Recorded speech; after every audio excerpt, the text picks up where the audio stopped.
Good evening and welcome to Dad Bod Crab Cakes and Sports. I'm Jason here with Mike and John. Thanks for joining us here this evening. If you are listening to us on Facebook Live or YouTube, otherwise, if you are listening to us on your drive into work or if you're just sitting around the house listening to us, we really appreciate it. Fellas, how was your weekend? Mike, anything exciting you'd like to share with the group? We had a jam-packed weekend, Jason. As per the usual, we had our family reunion. And the Frisky family is a large group of individuals. So my dad was one of 10, and so that's always an interesting affair. I'm kind of like the MC. I did a Jeopardy game. You know, we love Jeopardy here, so I did a Frisky family Jeopardy at the reunion, and you can imagine how that went. You know, some of my family, Jason. You know, we had categories like health conditions and age, math. We had some fun with. I was kind of like Michael Scott mixed with Ken Jennings. That's kind of what I was like, this weekend for that. And then we did a quick jaunt up to Philly. It was my sister-in-law's birthday, her 40th birthday, so we celebrated with Craig and Mel and Julie and I and another couple. We went to a fancy restaurant and did an escape room up in Philly and stayed for the night. So, been busy. How about yourself, Jason? What you up to? Fantastic. Hold on. Before I get into myself, I wanted to stop you because as a one-time honorary member of the Frisky family, I have to I'm a little confused. You said reunion. Like the Friskies, they gather in groups and they gather in herds. So it's not like, and it's a regular occurrence. It's not a reunion. It's like a Thursday.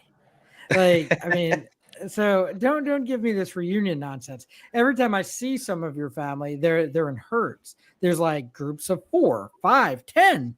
Like you're always in packs. So how is this any different? It was just Well, mandatory. yeah, I mean, we're everywhere. Honestly, since my grandma passed away, you know how that kind of becomes the epicenter of your family. Um, we have to make a concerted effort to get everybody together. Like we'll see each other, like you said, Jason. We'll see. There'll be 8 of us. That's just a very small segment of what we are. When you have 100 of them, we try to get everybody together. Like Christmas and Easter used to be that for us, or Thanksgiving and all that kind of stuff, but not quite as common of occurrence as you might think these days. But yeah, I see quite a few relatives here and there. I mean, we do populate probably half of Eastern Baltimore County, so that's part of it. Correct. Excellent. Fantastic. John, how is the softball career coming along? Have we touched off yet, or where are we at in this? No, it looks like our first game is going to be a September 2nd. Right now, we're working on getting it's a co-ed team. So these women would like to get jerseys. So they're arguing about what colors to make the jerseys, what the name of the team should be, and the jersey order was supposed to be put in on Friday for the season starting September 2nd. So I don't know if they ever got the order put in or what's going on with this, but I'm not worried about it. All I know is I'll take my spot at shortstop, and anything within, the 2-county radius of me will be gobbled up and taken care of. I'm sorry, That's all I'm worried shortstop. about. You're being serious, shortstop? Yes, sir. And I must That's sound what. like a jerk, but seriously, shortstop? You were a catcher. Well, I was a baseball player. I was a catcher because I was the brightest guy on the field. Land screeners are known as being usually the brightest individuals in a room. Just ask my father. And so, you put the tools of ignorance on, get behind the plate, throw a couple runners out. Everybody loves you. Fantastic. Well, down here, like we just had a game on Friday and it's co-ed as well. The females are no joke and they all play tournaments. So the league I'm in, like they all play every day on the weekend. They play 4 nights a week. It's like when I was in my 20s and I did all that nonsense. So there's no easy out. Like there's girls that play shortstop, that play third base. No joke. And it's very impressive up here. Or down here, I should say. But we got a first baseman. She's good. She's scooping. She's stretching. She's making all lefty, and she's making all the all the big plays over at first base. And she's probably, I don't know, she's probably 6'2", 6'3". She's a couple inches taller than me. So, Mike, she's got to, because you're throwing the ball to her. She's probably got to pick it every backhand, forehand, overhand, underhand. yeah, Mike, the girls here, they all played in college, but they're all just out of college. So it's like they're trying to adjust to the slope. They're like, we've never hit slow pitch. I'm like, oh boy, just wait a little longer. just Right. a little bit longer. I said, I think y'all will be just fine. So we, it's fun. I like getting out there. Again, oldest person on the team by like 5 or 6 years. So. Now we got a guy on our team who's like in his 50s. So, he's playing. He was telling me about the senior league. I don't know what age that is. So senior ball in Florida starts at 40, and then they have 50 and over, and they have 60. I want to play senior really bad. But the problem is with senior, it's like, and you've played in the tournament circuit, like growing up, all the guys you played against that when you were in your 20s and 30s, they go to 40s. So now they're all playing 40s.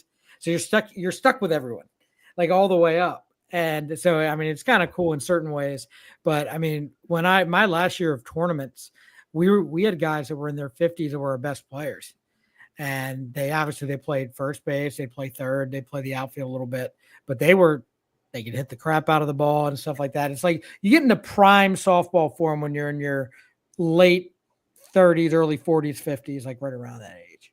But I've been playing for so long now that I don't know if there is a prime softball form. But that's enough. I don't want to lose any listeners. Well, John, I want to talk to you real quick about this jersey situation, because I feel like, don't you have a company like Quick Spurt or something? Like, shouldn't that be a prime sponsorship opportunity for you to get out there and maybe get the jerseys and the tax write-off and get the Quick Spurt name out in the world? Not on slow pitch softball. I've done it on kids. I've done it on kids leagues because that's who the market is for. The major league players who will give them advice, give them coaching tips on their pitching and hitting and things. Not really slow pitch softball. I don't know any professional slow pitch softball players. Right, but what about no. They're kids. You advertise the players' kids, their children. Their kids. Maybe. I didn't really think about it that way. That's a good idea, Mike. Mike, maybe you're in the wrong industry. Maybe you need to get out of teaching and into like business development or consulting or something. That's a good idea. I just told you to put your name on a T-shirt. I don't think it was anything rocket science related, John. Well, it's pretty good. John, I got one step bigger for you. Like for someone that's done this and had to run these teams and get sponsorships, why don't you ask your car dealership? And they'll pay for everything. And then you don't know, everyone will love you. You always play shortstop. You always bat third. You want to lead off? Sure. I mean, you got wheels, I'm sure. Or you're probably the guy that needs a pinch runner, I'm assuming. But after the 8th knee surgery, I need a pinch runner. Right. So there you go. Hey, you need to get sponsored by the local bar, John. That's what we did. We're sponsored by Miller's Ale House up here in Bel Air, and we wear the Miller's jersey, and we get 2 pitchers and an appetizer after every game, and then we just, we go take care of the rest. Well, we have a team name. Let me figure out. Glove don't lie. Glove don't lie. Somebody came up with that, and that was voted as the team name. So I don't know what that means, but I feel an 0-13 in your record. No, I'm just kidding. Listen. So our team name is Swamp Donkeys. Let me tell you how exciting that is. Oh my goodness. If I was around for the team picking, which I wasn't, but if I would have said Swamp Puppies because of all the alligators down here. Because that's what they call the alligators, Michael. Swamp Puppies. Oh, yeah. Nice. Apparently. I don't know. Stupid things. Last thing I want to say about softball. I played, so when I was in college, I played on this league that the fields were right next to my college, so it was easy to do. So I became friends with like a bunch of the guys in the area, and the one team in this league that we always played against was, again, they were sponsored by a car dealership because the guy that ran the team owned a car dealership. And what did he give the MVP of the team every year? A free freaking car. a free car to whoever the MVP of the team was every year. And there Like was a a guy that Matchbox got car or like a real car? a real car from his dealership. Dude. Wow. And I think I told you this before, Mike. When a guy on their team got their 1,000th hit, they stopped and they gave him like $1,000 and like some sort of like gift card to the car dealer. I don't remember. It was something crazy. Or actually, no, they gave him a car as well. So then I'm thinking, I'm like, at this time, I'm 20 years old, 21 years old. And I'm like, I'd already been playing softball like 5 nights a week. I'm like, 1, 2, 3, 5 for 5. I'm like, how many hits did I have? What do you mean 1,000? Do you ever sit back and think, Mike, how many hits have you had in your slow pitch softball life? It's, I mean, 3,000? Quite a few. I've been playing for almost 20 years. Like, That's quite so interesting. funny. We're doing this all wrong, though. We got to find these car guys. I don't really need a car. I mean, sure, it'd be great. But all right. John, you wanted to throw a temper tantrum about something, you said? Yeah. I need to throw a temper tantrum because I'm extremely upset with my daughter's school. So here's how this rolls. So, they had volleyball tryouts last week, and my daughter didn't make the team. And okay, whatever. I don't care. I mean, she likes baseball better, but her friends were playing volleyball. But the coach's daughter is in 4th grade, and the girl made the team. But 4th graders aren't supposed to play on the 5th and 6th grade team. So I'm trying to figure out it. And from what I understand, is she's not like a Michael Jordan of volleyball.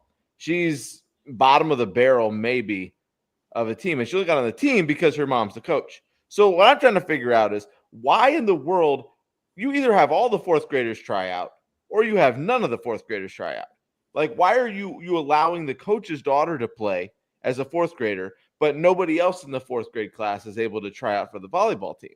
Because you could have amazing athletes in 4th grade who are better than all the 5th and the 6th graders, but they're not getting an opportunity because their mom doesn't coach the team.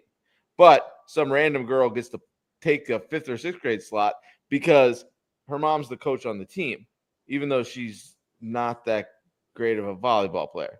So this whole thing just is not sitting well with me. I'm writing an email to the school and asking them, can we start a new tryout and include all the 4th graders? Because if you're going to let one play, then you got to play all of them. You can't just do one. You got to do. I mean, okay, granted, if you're like Michael Jordan, okay, you move them up. But if they're just a normal player, all 4th graders or no 4th graders, you can't have your cake and eat it too. So I'm just very upset that they told them originally there was 12 spots on the roster. Well, there weren't.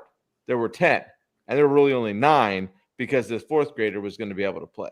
So that really grinds my gears. It makes me very upset. Not that my daughter didn't make the team. I don't care about that.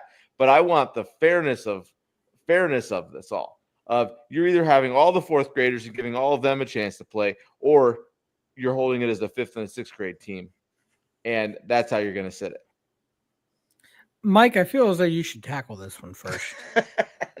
I don't want to tackle anything. John, that's a foul. That's a foul in soccer. That'll get you. Yeah, right. Hold up a red I'm pretty card sure very it's a quickly. foul in every.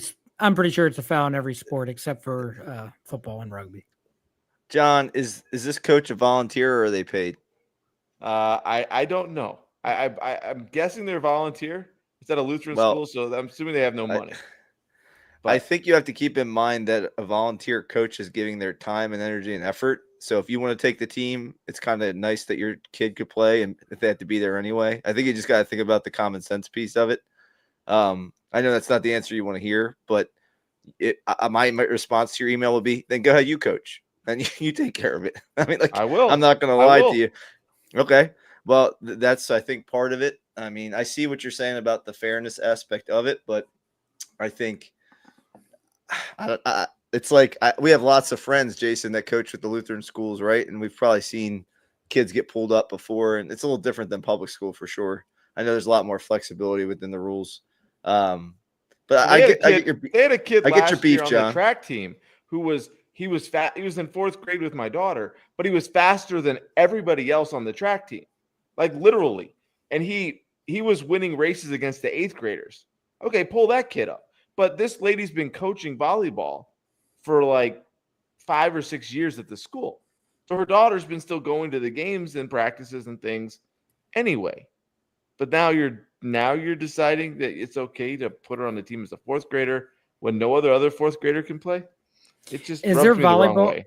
Is there volleyball for 4th graders? I don't think so. Okay. So my thought process is that if there's a kid that is good enough to compete with the older kids, then they should be given that opportunity. If there's other 4th graders, like if this one girl was going out for volleyball, there's other 4th graders that knew about it that were probably allowed to try out. Unless it was something weird like this woman said, I'll coach, but my daughter has to be on the team, which I don't know. I think that's what it is. I don't think so. I absolutely don't think so, because that creates like some crazy situation. So when I coached with our friend Jeremy Fritz, we coached a middle school team, and we selected the team at I'll just say it, at Baltimore Lutheran, and the headmaster at the time, who I was fond of sometimes, but he's part of my family. He's part of my family. I know him. Yeah, they came to me privately and encouraged me to keep a kid because of the contributions his family could make to the school. And my email back was, that's fine, but I won't be coaching if that's what we decide. Just because I think it's a terrible thing to do for all the other kids, because the kid was going to get cut. Like it wasn't good enough. We ended up like finding a scorekeeper position for him. And then the following year he made the team because he got better. So he didn't like completely leave. But that to me is when parents and schools force you into a decision like that. If you're a good person, if you're thinking about the kids first, then they would never have said, oh, hey, yeah, my daughter has to be on the team. I'm wondering if this girl being around, like you said, being around volleyball, being around all of that is good enough to compete with the other kids. Mike, you look like I don't know. No, I like what you said, Jason. I think it makes a lot of sense. I'm curious how that situation went down. I don't think that girl should take a roster spot, John. I think that's the bottom line. Whether it's you add her on additionally at the end, she shouldn't take a spot away from those other girls. And again, I think you have a decent argument that the other 4th graders should have had an opportunity, but do you know whether or not they did? I guess that's what Jason was kind of no, they did not. It was only 5th and 6th graders allowed, and then this one random girl. That was how. I wonder if there's more to that. It just seems weird. Like maybe there isn't any other 4th graders that play volleyball. Yeah, who knows? I know that's an assumption. It just rubbed me. It just all rubs me the wrong way. Let me throw something else out to you. And this has happened. This happened at my former high school, where 8th graders play JV. Mm-hmm. When we played Long Island Lutheran, which is a pretty famous high school in New York, they had our freshman year, they had an 8th grader that played on the varsity team. So what does that do? And what does that do for eligibility? Because a lot of times eligibility is 4 years, right? So what does that do? Are you only allowed to play so many games? I don't know the inner workings of all of that, but to me, it's kind of along the same lines. Where it's different, where it's different, I should say, is these are kids. These are elementary and middle school kids. Okay, these aren't high schoolers ready to go off to college. And I've always been a big advocate of once you get to middle school, though, the best kids play. There are cuts. I'm not saying not everyone plays, but the winning then becomes more important as you're getting them ready. So take that as you will. John, just be careful when you craft your email and make sure that you're clear it's not about your kid. I think that's the biggest thing, too. Right. That it's not about my kid. She doesn't care. She doesn't care. She's like, okay, I'm not going to play volleyball. I'll do drama, and then I'll just keep playing baseball. Okay, that's great, Lucy. Attitude. That's what you want. It's not about Lucy not making the team. It's about the fact that, A, all the 4th graders didn't get to try. B, you said there were 12 roster slots for 5th and 6th graders.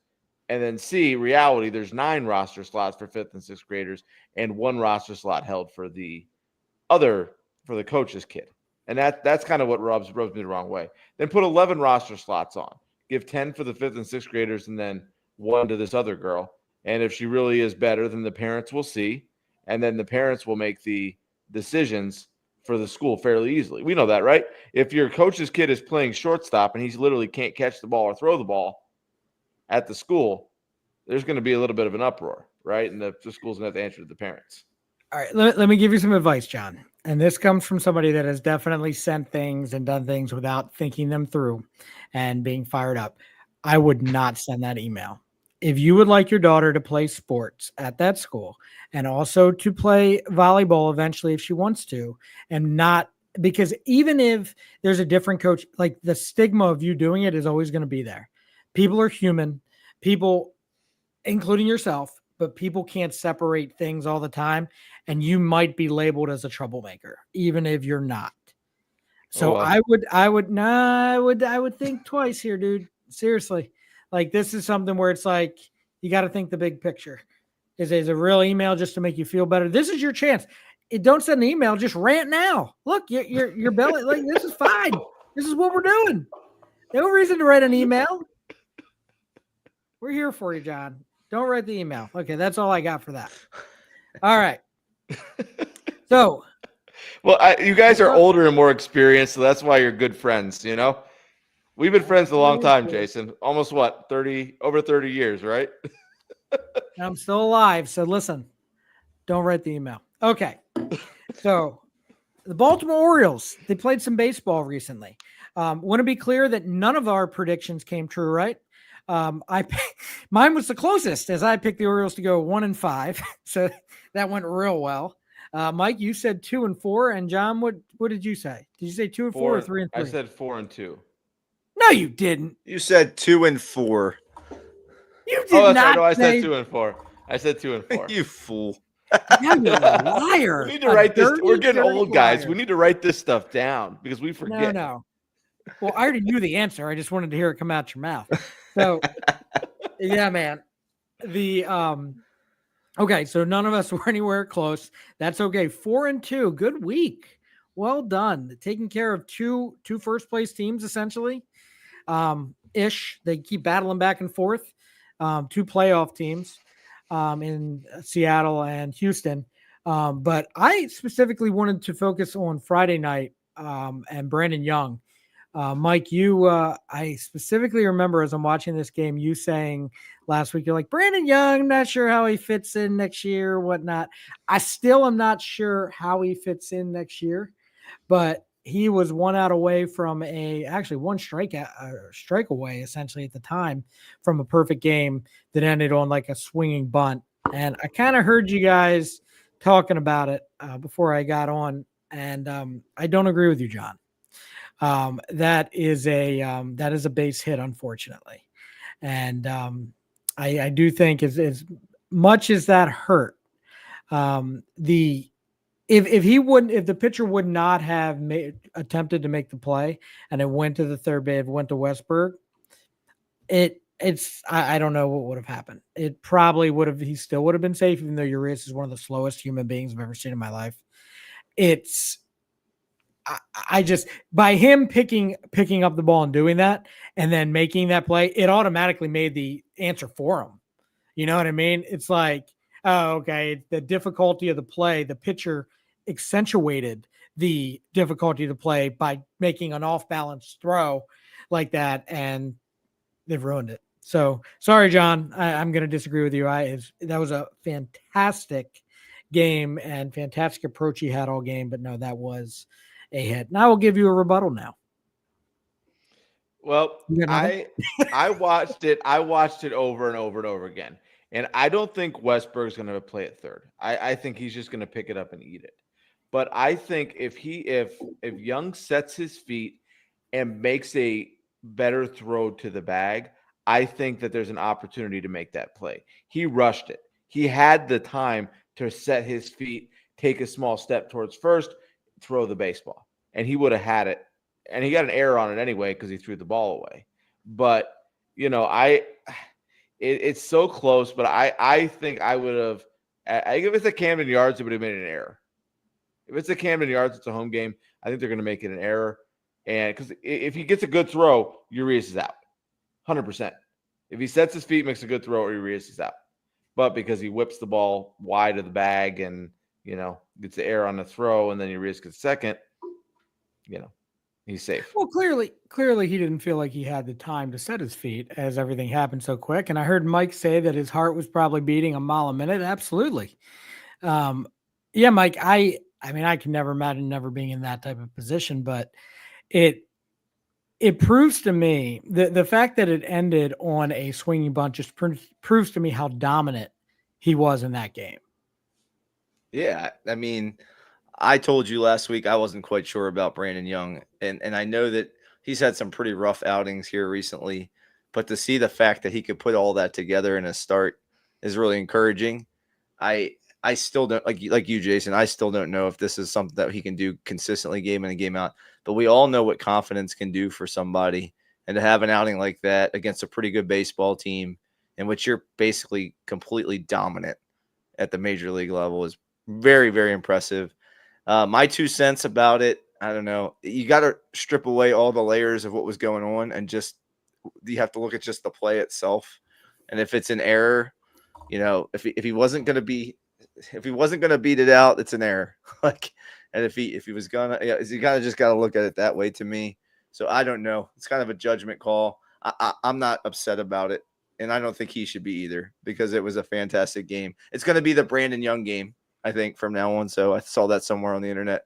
So hopefully it won't be the only one he has like that. But I think overshadowed by Brandon Young is just the whole entire pitching staff and how the starting pitching has been so good since we dealt away, I don't know, 4 or 5 bullpen pieces, and our top 6 bullpen arms are gone. However that looks, how about the starters just completely stepping up and not only giving you quality starts, but just pitching deeper into games.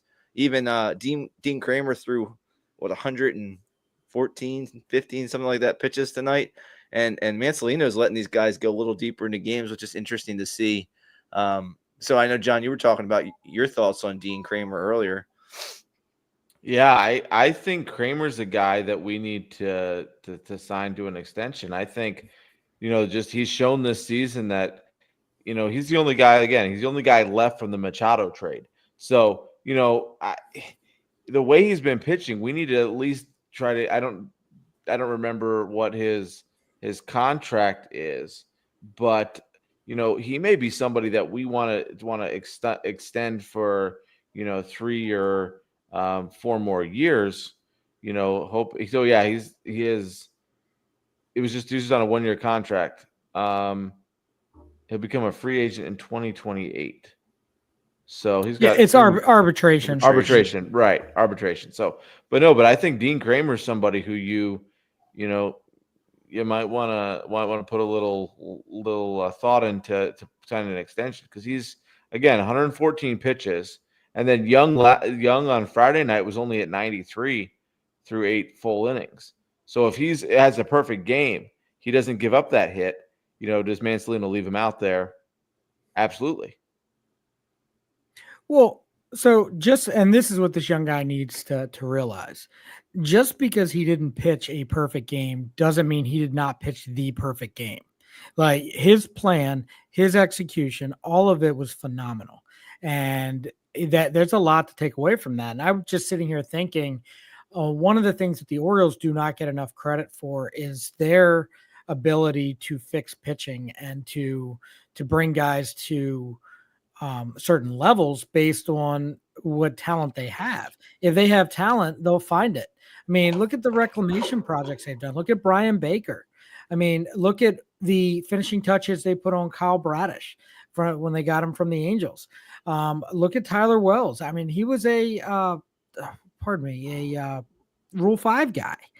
Like, these guys that you're getting things from, if you have talent, they'll get the best out of you. And that includes Dean Kramer. Now, one of my favorite podcasts, in addition to ours, obviously, is the Baltimore Banner baseball podcast. And it's John Mioli and Paul Mancano. And they were talking and they said it, and I could not agree more. John, I don't agree that they need to force any sort of extension just yet. Because, I mean, 2028 is a good distance away. We can go the next couple of years, no reason. Pitching, arms, blah, blah, blah. We got bigger fish to fry. But if Dean Kramer is anything more than your fifth starter next year, we got big problems. And that's what those gentlemen said. And I tend to believe them. And I agree 100%. Like, they're talking about going out and signing at least two of the guys out there. Dylan Cease going out and getting Brandon Woodruff. No one's mentioned him except for me. I guess I'm missing something.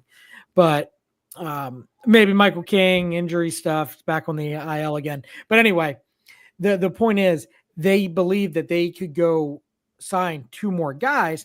And if Kramer's your number 5, you have an embarrassment of riches. And again, Mike, though, how many pitchers did you miss out on because of injuries this year? So having too many pitchers, never a problem. That's not a real thing. That's not even real. Having too many pitchers. I think, John, I guess what you're hinting at is that you don't trust the Orioles to go get pitching. God, maybe you're thinking that. I don't know, because Dean Kramer is good. But yeah, Jason, he's number 4 or 5, 4 at highest, I would say, right? And he has a 3.97 ERA this year. I mean, I think in terms of what Major League Baseball looks for right now, that's a pretty good back end of the rotation starter. And I think he had 20 swings and misses, which is the most he's ever had today, and obviously had the most pitches he's ever thrown.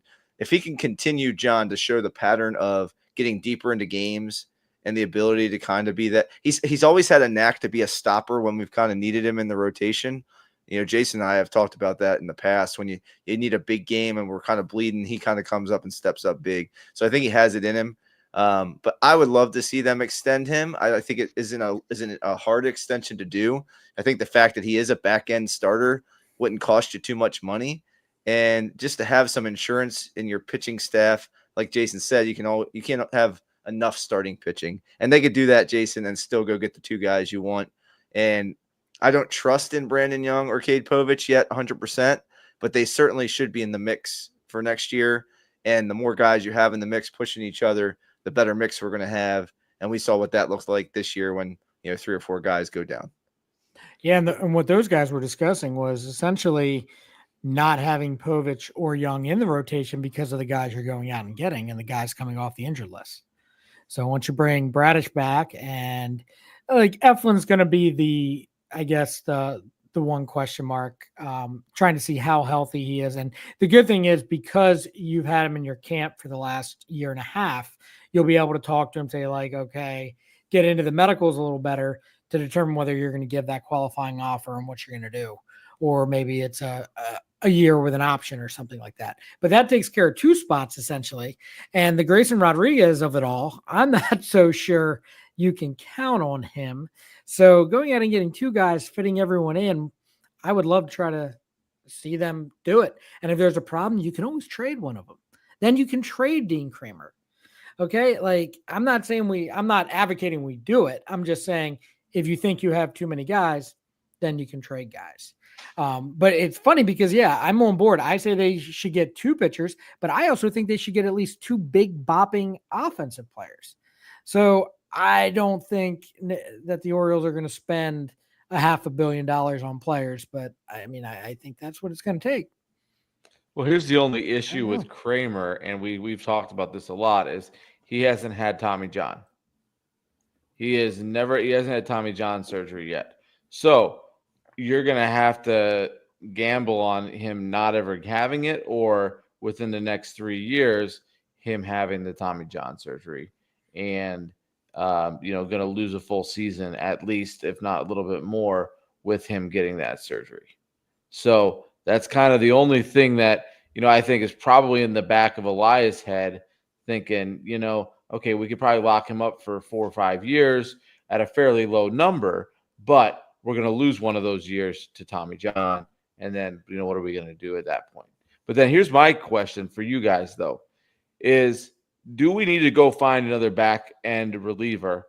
Can we trust that Bautista is going to be healthy for a full season, or do we need to try to figure out something else to do with the back of our bullpen. Jason? Too early, way too early to make that decision. I mean, you need to, the fact that what I'm hearing is that it's a significant quote unquote shoulder injury. That's not very, I mean, Mike, I don't want to speculate. I mean, that if it's labrum type stuff, like he might never throw that hard again, like it's way too early to make that decision. But I don't think there's anyone in the organization now that should be the closer. Maybe they can finagle some things around, some guys within lower. I say organization, I mean in the major league level. Some of these minor league guys I got to keep a better eye on. It could be Tyler Wells. He's done it before. So I don't know, John. I am not a big believer in spending a ton of money for relief pitching, even closers, because I think, like, look at Felix. He's one of the cheapest, most successful closers in the last 4 or 5 years. He hasn't cost them anything. You can find these guys, and there's a couple guys down there that might have those tools. What do you think, Mike? No, you basically said what I was thinking. I think that's something you can develop within your organization, just to pitch one inning in the back end. But yes, closers have a special makeup, John. I think that's kind of what you're hinting at, right? Because Felix has done that for us. And you look at our current major league roster, and you're like, I don't think any of that's sitting there for us, unless Keegan Aiken has a renaissance or something like that, which I just don't see it. I think, John, what you're going to see in the offseason, though, is they will get some bullpen help. They will get maybe some guys who've done it before, who can at least be an 8th or 7th inning guy, and maybe could slot in if you need to as a closer, maybe like a Sir Anthony type. They get something like that in the offseason. I'm interested in the Dietrich Enns guy. He's been interesting so far. I know he's older. I don't think he's a long-term solution, but he's done a nice job in the bullpen.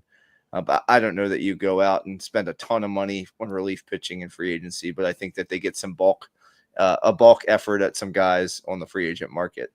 My question for you guys, I haven't been this excited about Orioles baseball for a weekend in a long time because of the call-ups. And I know we've been talking about the call-ups forever, but that matched with the pitching performances, since we've been kind of in a lull with the Orioles for 3-4 months, I was super excited to watch those guys at the major league level this weekend. Jason and John, what did you see from Beavers and Basayo in their major league at bats? Beavers made his debut on Saturday, and Basayo made his debut this afternoon. Yeah, sorry, John. Go ahead. Okay, so I watched and I listened to a lot on Orioles after the game today, and then I went back and watched more on Basayo. I didn't see much on Beavers, but he's got a major league eye up there. He's got all the tools to be a bopper in this league. I think he's what, 6'4", 185 or something. With the right diet, with the right programming and things, I think he can put on probably another 10 to 15 pounds of muscle or more. That will make him even more deadly up there at the plate. But his batter's eye, the way that he conducts himself in the box, as the pitch is coming, and these sorts of things really lead me to believe that he is going to be the real deal, that he's going to, be a good power bat in this lineup for a long time. And he's going to force the Orioles to figure out, okay, what do we do with Rushman? What do we do? Or is Basayo going to be the first baseman, or is he going to be the everyday catcher? We're going to have to figure out something. But I think he's going to have the organization figuring out, okay, what are we going to do with these other guys? Because I think just in watching him, and at least in just today, between his eye and his plate discipline and all those sorts of things, I think he's the real deal. John, not everything's a decision, buddy. That you don't have to say, oh, they're going to force them to make a decision on Roger. Dude, keep them all, fit them all in, because some of these lineups out there, like Toronto's lineup and LA and San Diego, they have all-star after all-star after all-star. This is what we're trying to build here. So there's no decisions to be made on Adley Rutschman as long as Adley Rutschman continues to progress. Which, if you listen to the show with Mike and I last week, we both seem to have some doubts on that. But as far as what I saw, Mike, I mean, I saw guys that weren't too big for the moment, the moment wasn't too big for them. They also, which was different than when Mayo came up, when Cowser came up. It reminded me of when Gunnar came up a couple years ago. And Gunnar, I believe, hit a home run in his first at bat. These guys they attacked right away, and loud contact, loud outs when they were out. Basayo was robbed of a home run. I mean, he was one swing away from having a huge game, his first game. Like, I expected that from him, but what I'm seeing from Beavers, very comfortable. Hard outs again. Like, I know I'm repeating myself, but even last night in the extra inning game, that hard line drive, that's what you want. And maybe it's at the fact that these guys know that they're going to play every day and there's nobody that's going to sit them down. I don't know. I'm sure they'll do that thing where they don't play the Beavers against the lefties, and that's fine. Keep his confidence high. Like, get Mountcastle in there, get the rest of these guys in there. You don't have to play them every single day like that. But yeah, Mike, I would agree. I was very excited, and I have I think there's a lot of promise there. Yeah, I haven't seen Basayo, and except for the highlights that show up on YouTube or Facebook and things like that. But watching him today, he just looked like he was in total control in the box, like just super comfortable, like you or I going up there and slow pitch softball after playing for 20 years. He just looked so comfortable in the box. I was super impressed. Plate discipline wise, yeah, you could see he has a decent batter's eye, John, and he was attacking the first pitch, I know, right away in most of his at bats. Jason, that guy robbed 2 home runs today. That could have been, a home run in his debut. That was a 3-run shot too, potentially. So that could add on. He had a RBI base hit later on in the game, which was exciting too. Beavers, to me, I think Ben McDonald compared his swing to Freddie Freeman, the way he kind of flicks at the ball a little bit. He compared his swing to Kyle Tucker a little bit. To me personally, he reminded me a little bit of BJ Surhoff, the way he kind of just throws his hands at the ball and kind of puts it in play, has some gap-to-gap power. And BJ, gained some home run power over the course of his career, but he was always a pretty good contact hitter.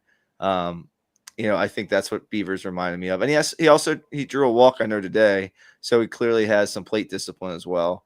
And I think bringing those guys up when they're playing well, I think that is huge, because a lot of times the timing of which you bring these guys up makes a difference. And, Mayo, I don't think, had that same exact timing. He did, and then he got hurt, and then they didn't bring him up, and then he came up later on when he wasn't scorching hot like Beavers and Basayo are right now.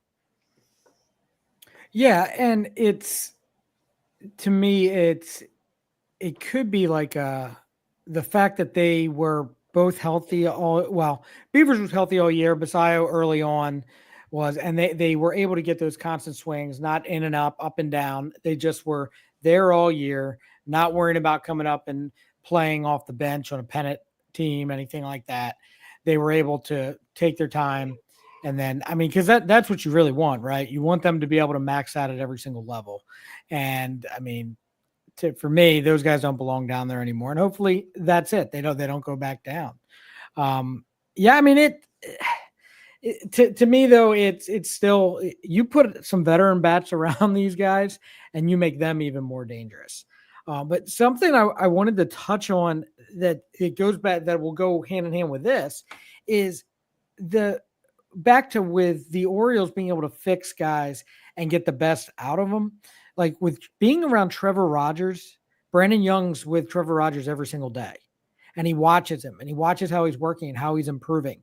Now Basayo gets to work with Adley Rutschman, and Beavers is around Cowser and all these other guys to figure out how they're doing it. That comfortability is what's going to make all the difference in the world, John. Yeah, I think so too. And they were talking Locked on Orioles right after the game was saying, Beavers looks a lot like former Blue Jays and Dodgers outfielder Sean Green. Very similar stature, very similar. I don't know.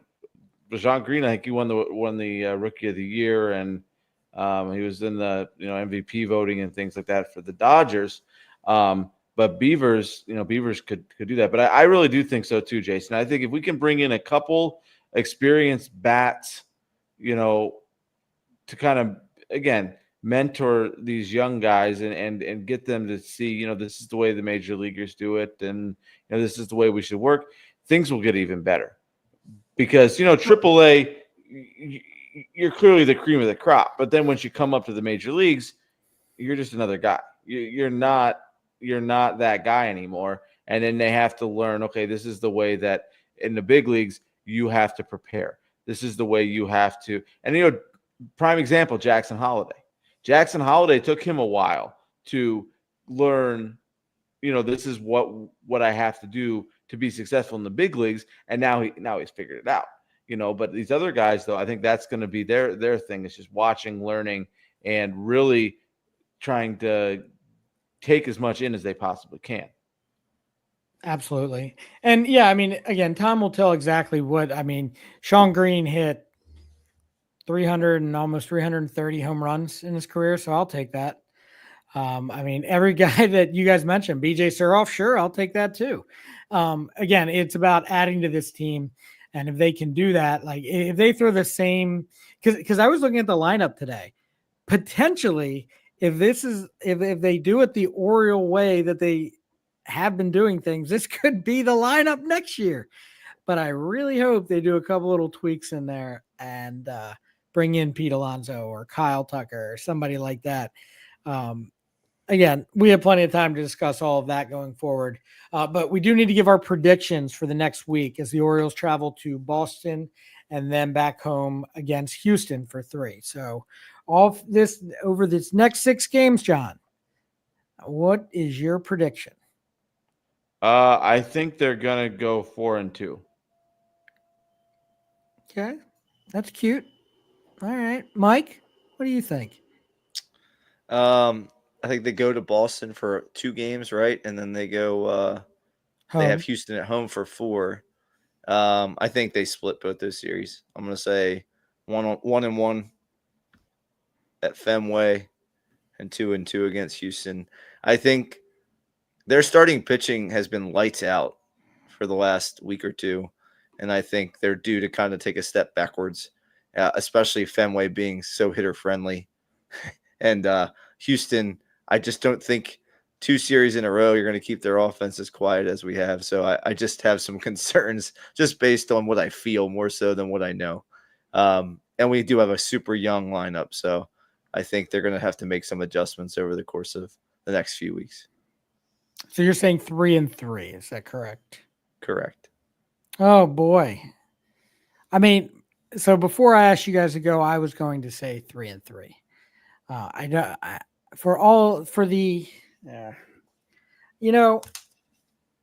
to say 2-4. I'll be the Debbie Downer of the group. I do think they're playing really good baseball right now, though. So I could see any number of scenarios. I don't think they're going to go 6-0. I can see 5-1. The ball bounces a couple different ways. Fenway is crazy. They almost swept the Astros. Let's talk about one more thing that happened in last night's game, because I do think they were real close to sweeping this series. Mike, the play at the end, did you watch I guess the ball was hit to Westberg and he went to turn 2 instead of throwing home. The issue I have with this team sometimes is baseball IQ. And I'm huge on Westberg, and I think he might be one of the headiest players out there. And I think he realized it after he did it. But and the Orioles announcers even said it, right? Because I was watching this, I'm like, why are they? I'm like, okay, cool. So if they get the lead runner or they strike him out, you have the pitcher spot next. This is perfect. So, or you walk to get to the pitcher spot because they got rid of the DH and there were no more position players on the field. So number 1, they probably should have loaded the bases. Number 2, because they didn't do that, Westberg, in my mind, should have gone home with the ball. Your thoughts on that, Mike? I didn't see the play, Jason. Was it second and third? It was first and third. First and third. So he tried to turn 2 up the middle. No, not up the middle, down the third baseline. So he tried to turn 2 though. He was trying to go up turn 2. Okay. So in that scenario, usually you play your corners kind of a little bit more in and you're looking to take a look at that play. I mean, we went halfway sometimes, it just kind of to be there in case you need to make the play at home. Was the ball hit hard or was it hit soft? I always hit pretty good. Oh, they slowed it down. He would have been out at the plate. Oh, Assuming really? that the throw wasn't it was like a one hop to him at third, even with the bag. He was playing even with the bag. He wasn't in.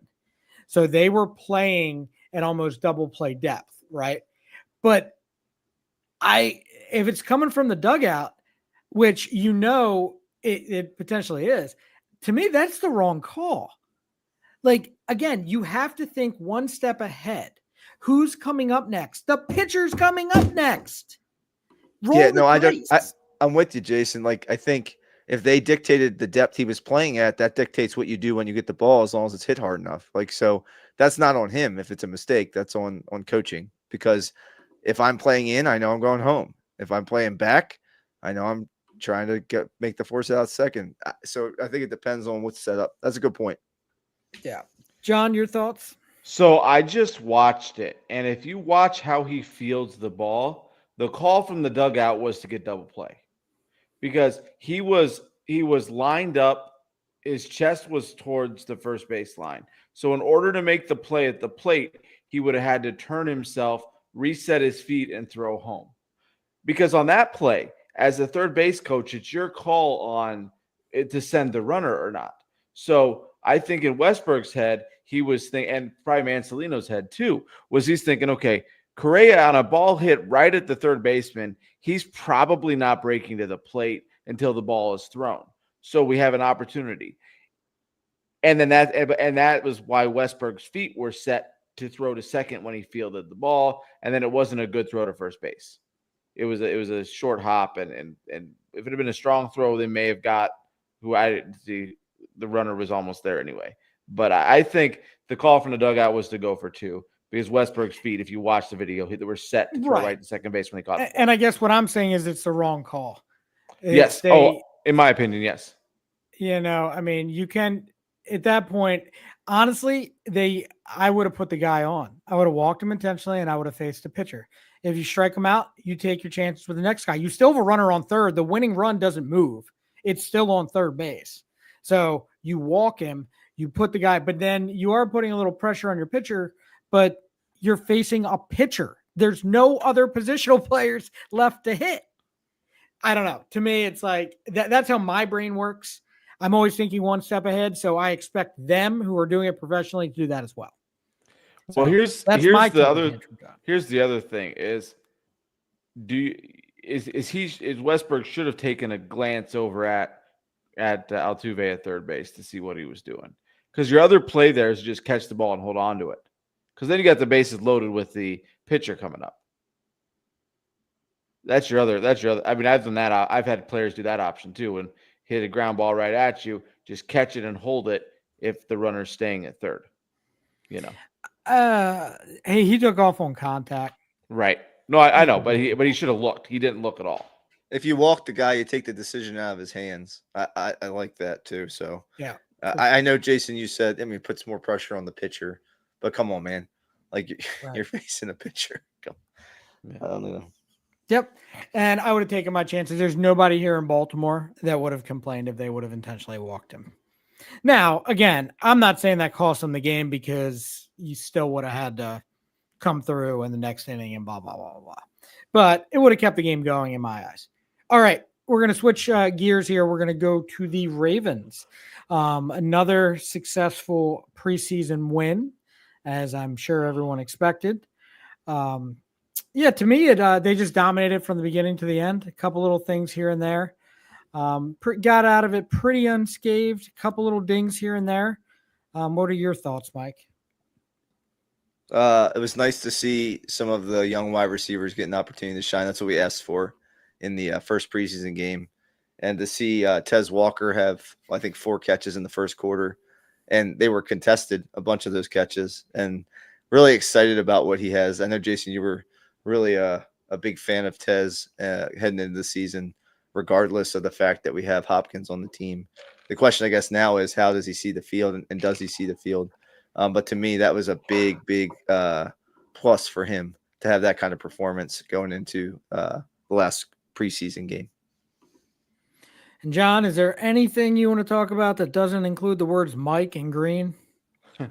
Well, Green didn't really do much in this one, but I was kind of impressed with Loop. I think he did a good job. He was 5 for 6 on the field goals. He hit 2 from over 50, and his only miss was 50 from left, and he was just named the kicker. So that kind of, in my mind, cements, the kind of the worries I had with the special teams. Offensive line that's still like I said Wednesday. I think the offensive line is going to be the thing that I'm going to be looking at, and still, I mean, granted, it's backups and backups, but still kind of makes me a little worried. I think Falele might have hushed up a few people here and there. He played much, much better. Yeah, I mean, again, the kicking thing for me, I mean, just make your kicks. Just make your kicks. I don't really want to talk about the kickers. Are I they real players, Jason? Are kickers real players? Absolutely not in my fantasy. Not normally when I play fantasy, but yeah.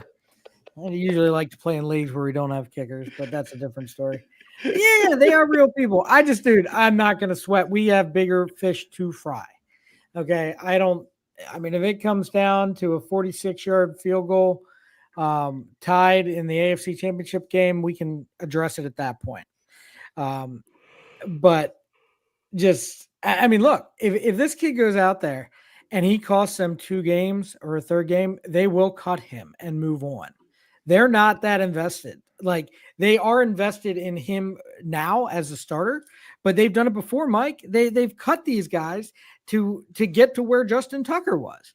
So it's, if there's an issue, and I mean, I really don't want to talk about kickers the whole show, but if there is an issue, they will move forward from it. You keep talking about these big fish you want to fry. I think you got to be careful with that diet that you're talking about. There are better ways to make fish.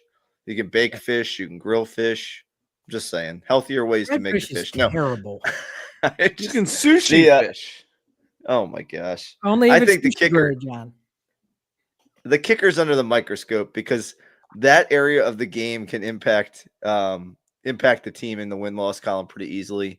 But like you said, Jason, I mean, how much rope did they give Justin Tucker, who was probably one of the best kickers in football? They gave him the entire season and he figured it out. Tyler Loop has nowhere near that much rope to hang himself with. He doesn't have, 12 years in the league of being one of the best kickers. So if he goes through a 3-4 game stretch, they're going to at least bring in a veteran to compete with him, if not have an opportunity to take the job from him. So again, I like what I'm seeing from Loop.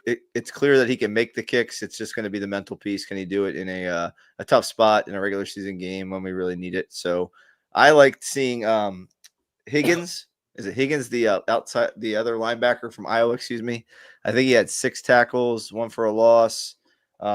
He looked really good in that game, and then a sack. He also had a sack in that game. And then Ruben Lowry, who had the interception. And he's been really playing his way into a bubble player in camp, and especially with his performance against the Cowboys on Saturday night. Yeah, I think he might have played himself on there. I mean, there are spots still to be grabbed if they want them. The one that stands out to me is the position next to Roquan, and who's going to grab that one? Because Simpson's not lighting the world on fire and earning that position. So to me, that one's still up for grabs. John, thoughts? Yeah, absolutely. I don't think I just don't think Simpson's the guy who they think that they drafted. I think there's a couple other guys who could easily take that spot. But Mike, I'll agree with you though. I think that the secondary, the undrafted guys in the secondary, all played well with Lowry with that, jumping the jumping interception, and then Martin with the sack and the safety on the blitz right up the middle, and I think though that linebacker spot, Jason, is probably the spot outside of that kind of third and fourth cornerback safety area that's open. I think our defensive line is pretty well set, but I think that other linebacker opposite Roquan could be an interesting thing to see come week 1 to see who's really in that slot. Is it the Mike, the front runner for that position? It's between Buchanan and I guess Simpson. I mean, Higgins maybe has an outside shot at it. I mean, look, he's got a real good shot at making the roster if he hasn't already solidified. I mean, Kevin Ostreicher thinks that he pretty much solidified himself on there, and Buchanan as well. Then it's just a matter. I mean, rotate them. Do what you have to do. You know, I mean, that's not a problem. Just because you start the game doesn't mean you're going to play the whole time. You know, I'm not real concerned. I just wonder if Trenton Simpson is a potential trade candidate, or even I don't know if they cut a third rounder just like that. So without giving him at least one more shot. I have a quick question for you guys. I think the Ravens had about 40 minutes time of possession in the game and really controlled the ball for most of the game. Is that the Ravens, being really, really good at football, or is that the Cowboys being really, really bad at football? I don't think the Cowboys are that bad at football. I don't think, they didn't play any of their defensive stars, right? So it's, I think that's Ravens football. Ravens football is you want to possess the ball for as long as humanly possible and then leave your defense out on the field for the least amount as possible. I would agree too. I think that's just the Ravens running the ball, pounding the ball, and that's just, that's the way we're going to do it. But, the thing that's concerning again, though, is we had 10 penalties. I didn't have a chance to watch the whole game. I just turned on the clips afterwards. But 10 penalties, Cowboys only had 7. And granted, when you're playing a game like this and you're holding the ball that long, okay, great. Not that big of a deal, but still, 10 penalties. Is that going to be our issue again? Because it always, it just seems like it's just one thing after another with these penalties. Well, one of the things, so the Ravens are still relatively young in a lot of spots, right? So if you want to be young and you want to have these younger guys out there, that could lead to also undisciplined football. It could lead to trying to find your place and whatever, and having a lot of penalties. The Ravens historically have always had a lot of penalties and dumb penalties. I've talked ad nauseum about Matabike and his penalties and other guys when they used to play for here and dumb penalties. So it's almost like you just kind of like, for me, I've kind of accepted the fact that we're going to have a ton of penalties. You just hope to not have them in a game at a crucial moment. Not sure how you feel, Mike, but that's kind of how I've kind of just accepted that fact. I didn't watch the entire game too because I was in Philly last night, but I did watch parts of the clips. Did Linderbaum play at all? No. I don't think he did. No. Because I know Lamar didn't play, so you had Cooper Rush, who is brand new to the Ravens, basically, and some center who's not going to play. I think you have that. That's what's controlling the line of scrimmage on offense. You got to give them a little bit of leeway to get everything straightened out for a couple of weeks too. So, Jason, I think you make a good point. Not only are we young, but it's also guys that aren't comfortable playing with each other yet too. So there's a lot of, and I think they're also trying to run some plays at the line of scrimmage and work at all that kind of stuff. So there's a lot going on in camp. And remember, it's not just what we see. They're doing things that we don't know they're doing too. So there's a lot going on with it. So I would allow time for it to be ironed out. But if this continues into week 3, week 4, week 5 of the season, and we're seeing a pattern start to develop, I would start to worry a little bit that this is more than just that. Right, for sure. All right. So did you guys have anything else you wanted to add on the Ravens as they're coming into their last preseason game? I guess it's against the Guardians, correct? The Guardians? Yeah. No. The Who's the Washingtonians. Commanders. The mighty fighting Commanders. I have a couple quick questions. Oh, good. All right. Oh, goody. What is your most surprising, and you could say this in any way, training camp story for the Ravens so far? Most surprising. John, would you like to go first? You can go first, Jason. I need a second to think. Oh man, don't hurt yourself. I can see the smoke coming. I thought off. you were always the brightest. Land screeners are always the brightest guys in the room. They should just be able to. Well, they Louder. are, but Loudest with our again. heads so big, the information takes a while to sometimes get from one side to the other. Oh my goodness. All right, I'm gonna say, what is this? The most interesting you said? Most surprising. Surprising. Something that you didn't expect that you're seeing then, I guess, in any way. Well, I guess Tez Walker, but I did expect it. It was my prediction. But no, I guess it's a I mean, that's probably a big one for me. Yeah, that's about it. Keaton Mitchell, I guess, before he got hurt. But again, not so surprising. Just glad he was healthy at the time. I don't know where he is now though. John? And I guess that's kind of the thing that I was struggling with is like it's just not a lot surprising me. Like you said, the Tez Walker, but then some of these, these guys, undrafted, like Ravens are always great at getting undrafted guys in here. So like the Higgins and things, those kind of, kind of players, kind of surprises, kind of give us a glimpse into how the Ravens scouting department is working. But like the thing too, to me is just we're still every day they're talking about the penalties that we're having in practice with our first team. And it's kind of shocking to me that this is not something that it seems like every year this is something what we're talking about, that we can't get this worked out. And that's kind of not a player thing, but it's kind of a worrisome thing to me.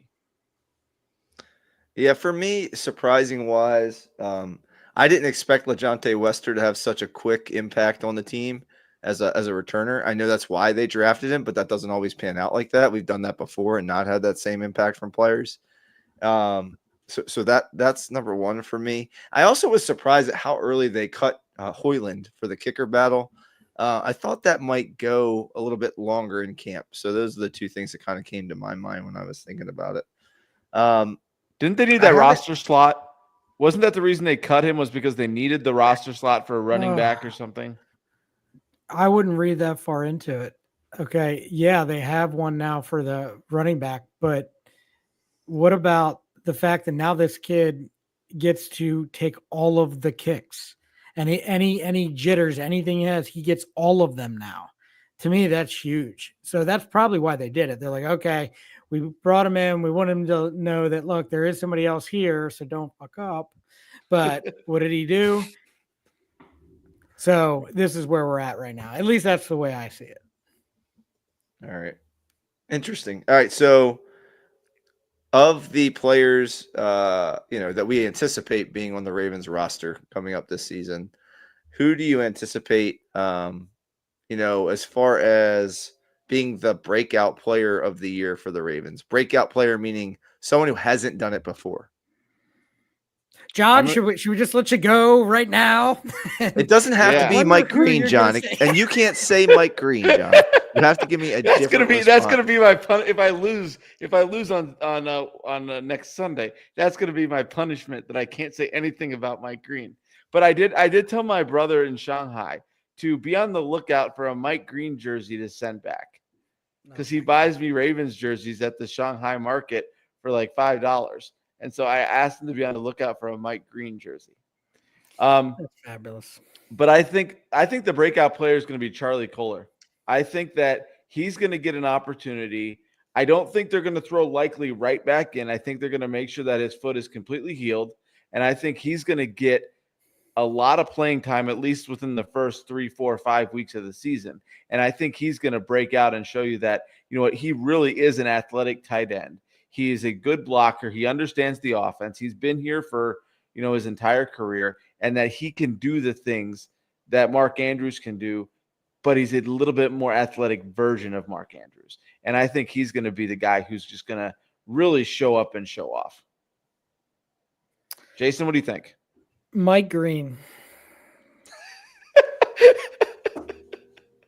Absolutely. No, I'm going to take it. I would have said Keaton Mitchell, but I think he's kind of already broken out. because in my eyes, before he tore his knee up, um, whew, he was pretty spectacular. So no, Mike Green's going to be my breakout guy. It's funny, Mike, because you said not somebody that's done it before, but I think no one's going to be surprised when he does it, but they might be surprised exactly how he does it and what type of numbers he brings up. And even though John said like, oh, he didn't do much in the game, he did a lot in that game last on Saturday. And I mean, just again, I don't care how many sacks he gets as long as he is constantly disrupting. And I think that's what he's going to do for them. I'm gonna go with I'm gonna go with Travis Jones. I think he's gonna have a blessing around him of just riches of guys who can get some pressure, on the quarterback, and that's just going to open up lanes for him to do some things this year. I think, honorable mention, like we talked about Tez Walker so much, I don't want to say him again, but I think he's a guy, if somebody gets hurt and he can find his way on the field, they're going to have a hard time getting him off the field, I think, because he's going to make plays. And how John Harbaugh is going to love guys who are consistently making plays. And that's what you do, man. When you get your opportunity, you seize it, and then you don't let someone come back on the field and take it from you. So I'm curious to see if he can do that this season. I like a couple of my honorable mentions real quick. And I think it's going to also be dependent upon if Hopkins gets banged up, if Bateman again gets banged up, but Wester and Walker in the receiving course, and Wester not just returning punts and kicks, but also as a receiver going deep. I think you'll see a lot of potential there depending on any injuries. Excellent. Did you have anything else, Mike? No, those were the two major ones I have for you guys tonight. Okay. Fabulous. Well, did we want to do our next segment? Potentially what are we doing? Ballpark. Hey, stop jumping the gun. Read the notes. I send you a show sheet, John. Okay. Good freaking Lord. All right, Mike, would you like to introduce us to this next segment of ballpark figures? I was dyslexic. Ballpark figures. We know the word ballpark means, a baseball stadium, but we also know that it means you're in the general area. You're getting there. So this ballpark figures segment, we would like you to get the general area of the top 10 of a particular list. Okay. I have a choice for you guys tonight. You can choose from NFL, MLB, or NCAA basketball. So you guys put your heads together, but not too close, and figure out what you want to do. Yeah, John, I know with the NCAA, you're about as useful as a poopy flavored lollipop. So if let's do NFL. NFL? Really? What MLB. Baseball? Okay, we could do baseball. Well, wait, Mike, to be fair, we did baseball last week, right? So maybe we should do the NFL this week. All right, NFL it is. All right, here's what I'm asking you for this evening. From the NFL in 2024, I'm asking you for the top 10 teams in average attendance for NFL home games. Top 10 teams in average attendance. Kansas City Chiefs. They are not in the top 10. All right. You got to keep in mind, too, the stadium size. Like Green Bay. Oh, wait. So hold on. Let me give you a couple things here. Kansas City, for some reason, is listed with a little dash next to them. So I don't know 100% why. I'm looking at a list from ESPN. This is why we should have done baseball, John. Okay, let's go to baseball. Switch to baseball. So I'm going to give you a freebie on Kansas City because I'll tell you the following teams are listed without data for some reason. And that's Cleveland, Tennessee, Kansas City, Pittsburgh, and Houston. So just remove them from the queue. All right. What? So Green Bay? Okay. Green Bay is number 4, averaging 78,003 per game. John, Dallas? Yes, I would say Dallas. Dallas is number 1, averaging 92,972 attendance per game. To watch them lose. Great. John, what do you think about the Lions? I don't think so. Really? Maybe, but I was thinking like Seattle or the 49ers. Oh. Okay, we'll go with let's go with the Seattle since you said it first. Yeah. Seattle's number 15. You are Oh. stupid. I hate you. Okay. The 12th man is only 12. 68,660. How about the how about Washington? That could be. That stadium's pretty big. I'm trying to think like what stadiums are like huge. Like Green Bay has Well, no. benches. Wait. Some What bigger is this? cities have some big stadiums. But Wait, Soldier what is the Field. question again? Average attendance or wait, Average what am I guessing? attendance per game. The teams either had, 9 or 8 for the most part. Have a 7 if you had a Europe game, maybe, but home games. What about the Bears? That could be why you have the asterisks too with these 5 teams if they maybe hosted in out of the country. What about the Bears, Jason? Sure. He said big cities. That's a stupid guess. They are last on this list at I hate you, John. 58,600. You are no okay, John. Go back to sleep. Okay, listen. How about the Jets? They're crazy. All those people are crazy. The Jets? Is that what you think, John? Why are you asking him? He's not allowed to speak anymore. Okay, yeah, sure. The Jets are second on the list. They average 78,789. So then the Giants will be on that list too. Oh, shut up. The Giants have to Yes. be on that list. The Giants are third at 78,470. But aren't there the same number of seats for the Giants and the Jets game? So it should be a tie. What if they're not Yes, sold but out? the Fool? teams, yes, Oh. but the teams are the what draw the. Oh my goodness Yeah. gracious. Okay. So How about we got how about the Packers. Buffaloes? Yeah, the Bills probably. You got the top 4. You've got Dallas, Jets, Giants, Packers. What'd you say? Bills? The Bills are on Buffaloes. the list. They're number 10. Yeah. At 70,695. So you're missing 5, 6, 7, 8, 9. What John, the there's Broncos? yeah, I was thinking them. Denver's What about Denver? 5. Yep, Denver's 5, 73,969. Okay. I mean, I got a couple in my pocket, John. Yeah, I do too. I'm thinking Pittsburgh and Baltimore, but I know No, I know Pittsburgh. you're saying that. Pittsburgh had an Pittsburgh's asterisk off the against it. list. It had an Oh, asterisk. Pittsburgh? Really? They're not on the list. But Yeah, Pittsburgh? I mean they're just not on. I don't know why, but they're not on the list. But Baltimore only holds 65. So if 78 is number 2 and number 3, well, it might be. But is Miami Stadium bigger? what about the Rams, Mike? LA. This hold on. Wait, I guess Yes. either one of them because they or No, whatever. SoFi. How many does SoFi hold?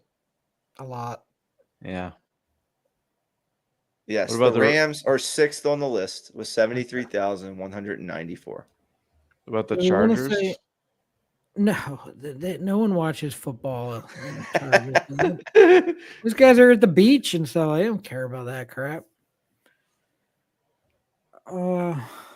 The Texans that had an asterisk, right? No, they had the Astros. Listen, we did Green Bay, we did Detroit, we did Chicago. What about to minus Minnesota? 9. Oh, Minnesota, Christ. Jason? I mean, I don't want to, but yeah, sure. I don't know. No, not right. I don't Minnesota know. has 66,286. They're 17. All right. Who am I missing? What teams am I missing? The AFC East. No. We already No. picked 2 out of there. New AFC England? North. Yeah. I don't know how big the stadium. I'm trying to think like how big these stadiums They were are. bad though. Those are some fair weather people though. The last couple seasons. Yeah. I don't want to guess New England. No. We already did Kansas City. Carolina? What are you doing? I don't know how big these stadiums are. Like I'm trying to I love this banter back and forth between the two of you, just kind of like, no, you idiot. This isn't it. This is it. I love this. How many more do we need? Well, you have 1, 2, 3, 4, 5, 6, and 10. So you need 7, 8, 9. how many people did the 10 get? 10 had 70,695. Yeah, M&T Bank only holds 60 something. Oh my god. I think you're misinforming people, but that's okay. I'm going to say the Ravens. The Ravens are number 9 with 71,052 average per game. Dude, don't guess. If you don't know, like, don't say things you don't know the answers to, John. I'm thinking. You almost talked me out of it. All right, who else did I say was in my pocket? The Seahawks, but that's the Astros. But the Bucks, no, the Bucks. You're missing stayed 7 and 8. Oh. They're both NFC teams. Mm. Who else is in the? Let's see. Falcons, Tampa. Tampa, same. New Orleans. That stadium doesn't hold a lot. Are you asking? Yeah. I don't know. My thought was maybe New Orleans. I don't know. No, Okay. New Orleans is number 12. You are out of strikes at this point. We didn't guess New Orleans. I was talking to Jason. No, John is out of strikes. Jason's gonna strike the show. John Right. keeps answering questions. Oh, the My Eagles, God. Jason. Yes, that'd be a good one, big is the John. link? I don't know why I didn't think of that. Yes, the Eagles, Mike. Eagles is your guess at a strike 3. They are 14 with 69,879. What I have a about feeling the a lot of this has to do with stadium size, but I Buccaneers? will give you the Falcons? last 2 unless you have a guess. Buccaneers, Falcons. Falcons. Falcons are on the list. They're number Okay. 8 with 71,381. The Niners. Did we guess The Niners are the last one. They're number 7. Did on we the guess? list. I thought we guessed the Niners. No, you said it, the and I yelled at you. Niners, but you did not guess Oh. it. 71,422. So Dallas, Jets, Giants, Packers, Broncos, Rams, Niners, Falcons, Ravens, Bills in the top 10. Oh, John, you are terrible. Well, this is hard you- because I don't. Can you guess? I had the MLB. Can you guess the number 1 team in MLB for this Yankees? season? Yankees. Oh, for 25 or for 24? This season for the MLB. 25. The Dodgers? Correct. 49,989. Yankees were 2, John. Yeah. See, John, 42,683. that's how you do it, John. That's how you do it. Yeah, when you're guessing because you don't know, you only got 32 options. You know. I know, but you're guessing, like you're just like spouting out information. Like, what the hell? All right. Now, last segment. We're gonna play everyone's favorite dad bod, sports Jeopardy. I'm pretty sure it's self-explanatory to everyone out there, so I don't need to explain the game. But if you are joining us for the first time, we have 3 categories at the values of 100, 500, and 1,000. And today, John is going to play Mike because I shot myself in the foot last week because John's questions are the worst and terrible. And there's always something funky that he does to screw me up. Well, it's Final Jeopardy, so it's got to be a little difficult. No, I didn't make it to Final Jeopardy because I had negative points. All right. Oh, that's right. So 3 categories this week. The first category, or one of them, is All I Do Is Win. The second one is Get Some College Schooling. And the third one is History at the Yard. And Mike, you are the big wiener, so you get to go first. Ooh, this is fun. These are fun. All right. All I do is win for 100. You're not going to sing, right? You're not going to sing. That was part of No it. All matter I what, do what, is win, no matter what. Great. I'm so glad you did that. You now have negative 100 points. So, Mike, you're winning. Sweet. All right. All right. All I do is win. This major league team has the most wins all time in regular season history.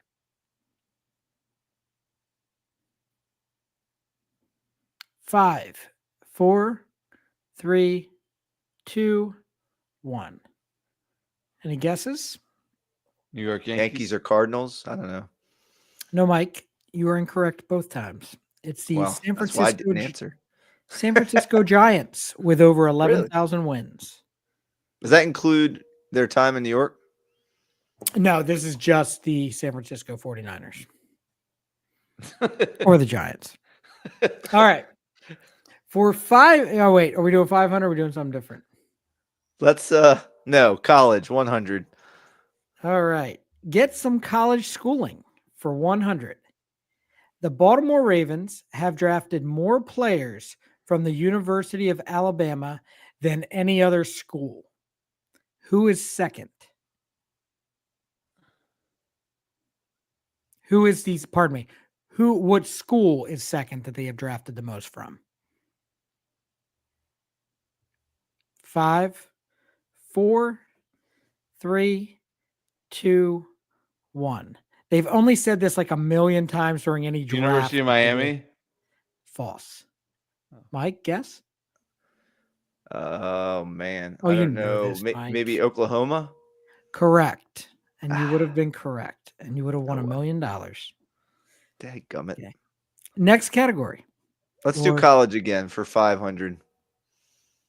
Orioles 2025 first round draft pick Ike Irish was selected from which university?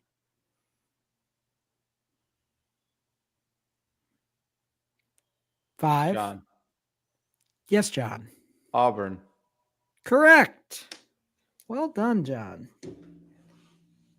All right. Let's finish that category for 1,000, please. John is leading the pack. All right.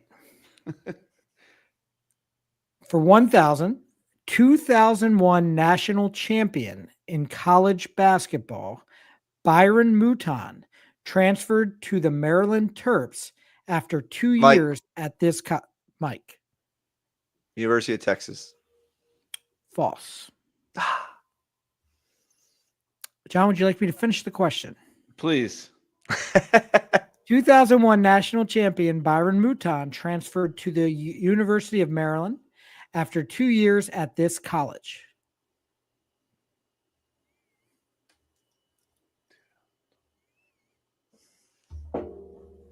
I don't remember. Tulane is the answer. Oh, wrong T. Tulane.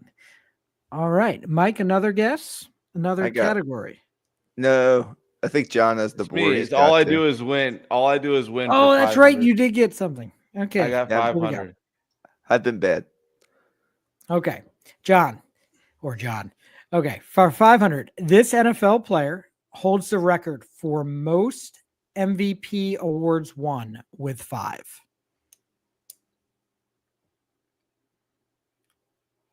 5, 4, 3. Mike. Yes, I'm Mike. already at negative 1,000. Tom Brady. False. Nah, I should have gone with the other guy. 5, 4. Come on, John. 3, 2, 1. Any guesses? Is it Peyton Manning? It is Peyton Manning, and you are a weenie face for not guessing. All right. Do it for 1,000. All I do is win for 1,000. All right. This MLB franchise won a record 116 games. John.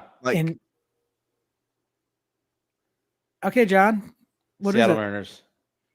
No. Mike, would you like me to finish the question? Yes. This MLB franchise won a record 116 games in 1906, a record that stood until the Mariners tied it in 2001. Who held the record? I know the answer. I know the answer to this. You don't. You are a big, stupid idiot. Go ahead, Mike. What did you say? I know the answer.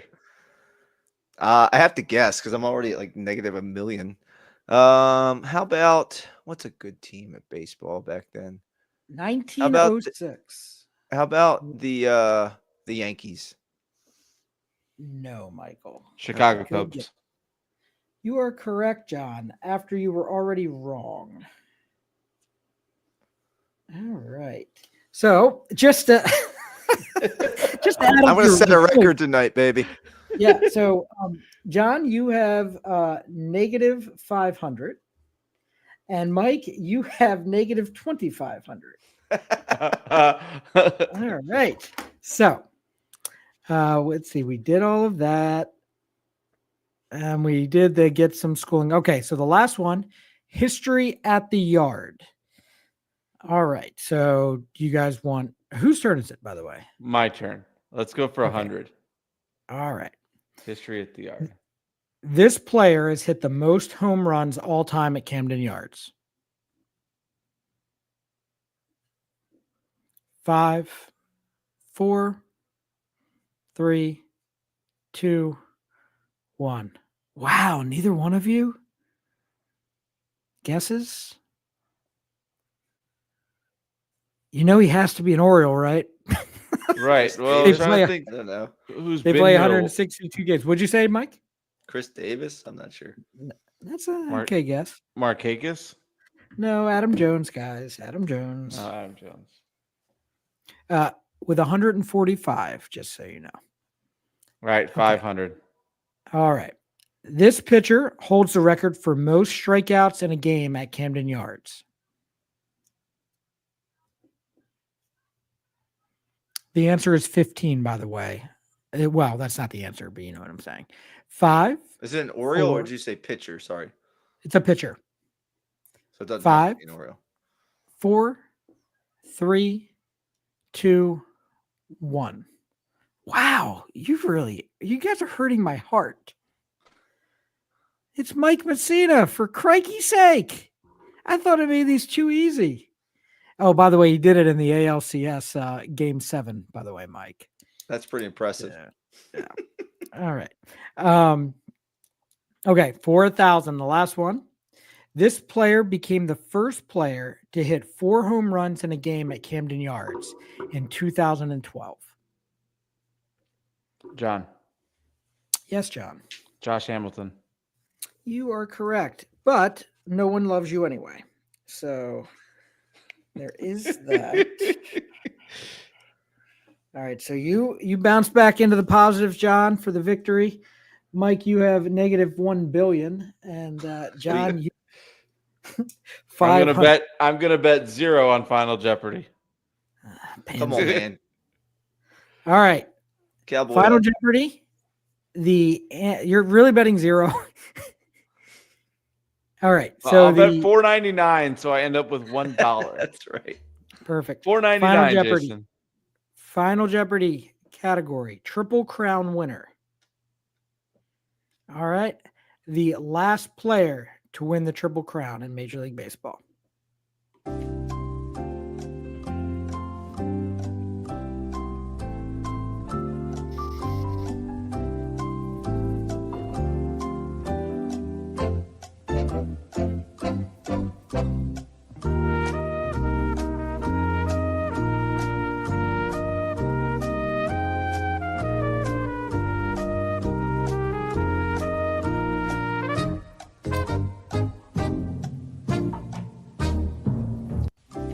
All right. John, if you show me a phone with something written on it where I'm not going to be able to see it because of the glare, I'm going to jump through this Did we screen. lose Jason? But nope. I hear Jason. Yeah. We lost John. That's such a shame. Mike, do you have a guess here, my friend? I don't know for sure, but I do. What's it say? It says Manny Ramirez. Oh, false. Okay. Sorry. Miguel I got Cabrera. skunked tonight, boys. I apologize for my lack of knowledge. Holy crap. Yes. What would you say, John? Miguel Cabrera? Miguel Cabrera. You are correct. All right. So I ended up with 999. Sure, John. Sure. I just want to host really bad. I miss hosting so much. Oh, that's fine because you can do it next week or when next time why- we play here. But if you like, I just can't be John's partner anymore in ballpark figures. He's so terrible. Yeah. It's like One of you it's like guys should playing come with up someone the with list. Tourette's. I'd love to play ballpark figures. So one of you guys should come up with a Yeah. list. I will. And I'll do it. Next time I'll come up with ballpark figures. Perfect. Sounds Yeah. great, everyone. So you can get All mad right. at Mike. No, I won't get mad at Mike. I love Mike. Mike is smart for certain things. I am Apparently not coming Sports at you Jeopardy, but I'm coming at you. I am coming at you guys next time with Sports Jeopardy. So I hope you bring your A game. That's all I know. please, I made these easy. There were I some have easy angst. questions.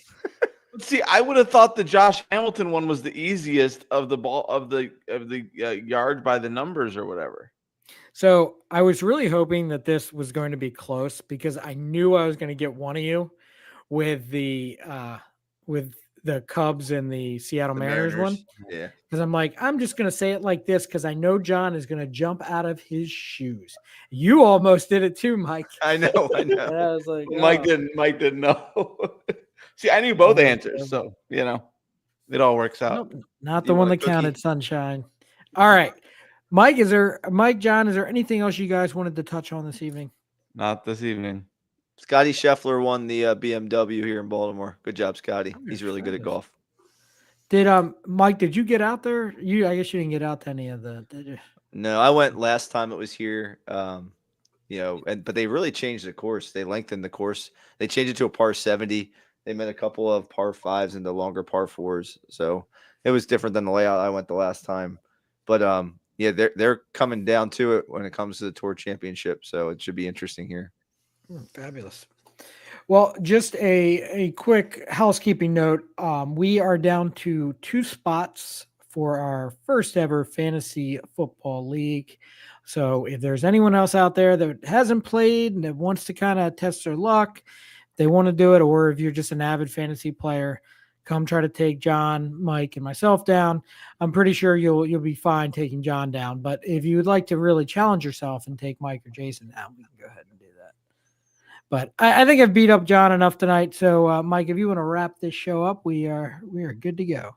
I certainly didn't intimidate anybody with my answers this evening. So come on out. Come beat me in fantasy football, people. That's going to wrap it up for this episode of Dad Bods, Crab Cakes, and Sports. We appreciate everybody hanging out with us this evening. Don't forget to please subscribe to our podcast. You can find it anywhere you find free podcasts, Spotify, Amazon, Apple Podcasts. Please give us a follow and a review. It really helps us out. While you're at it, we're trying to spread the good word about Baltimore sports. So please follow us on social media, behind the scenes action. We got good sports takes, bad sports takes. We got all kinds of little fun things, video clips we'll send out there on social media. We'll send some polls, but please follow us along. You can find us at dadbods_crabcakes_sports on Instagram and dadbods_crabcakes_sports on our Facebook page. And John, what's our X? It's crabcakes_sports. Is that correct? Crab cake singular_sports. I like more than one, but that's fine. Okay. Yep. Beautiful. Got a question or topic you'd like us to cover? Find us at our email, dadbodscrabcakesandsports@gmail.com. You never know. We could shout you out in our next episode. But until next time, keep rocking those dad bods, eating those crab cakes, and don't ever miss the game. Adios. Sayonara.